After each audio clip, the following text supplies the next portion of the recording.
पतंगबाजी के दिन। तो हम भी आज क्या करने वाले हैं, पतंग उड़ाने वाले हैं। What guys, हम तो क्रेजी लोग हैं यार, हम थोड़ा अलग स्टाइल पे पतंग उड़ाने वाले। तो गाइस हमने क्या किया, मैंने पतंग में जो है थोड़ा सा मॉडिफिकेशन किया। हमने क्या किया, हमने इस पतंग में यहाँ पे देख सकते हो एक रॉकेट को फिट किया। हम आज धागे से नहीं, रॉकेट से उड़ाने वाले हैं पतंग को। तो चलिए इसको ऐसे बिठा के फिर इस पे आग लगा के देखते हैं पतंग उड़ती है कि नहीं। तो गाइस अब लगाते हैं आग और फिर देखते हैं कैसा मजा आता है। तो चलिए स्टार्ट।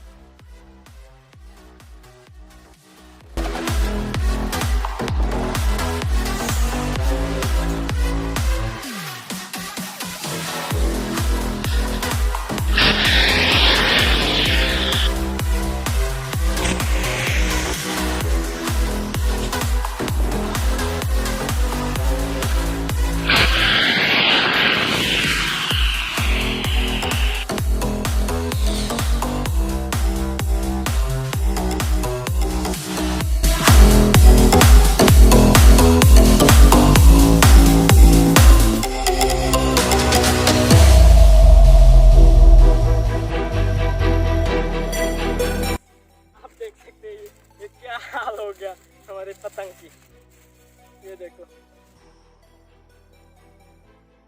तो गाइस अगर वीडियो अच्छी लगे तो वीडियो को कीजिए लाइक और चैनल को कीजिए सब्सक्राइब। मैं मिलता हूँ आपसे इसके नेक्स्ट वीडियो पे और एक नया आइडिया के साथ। तब तक के लिए जय हिंद।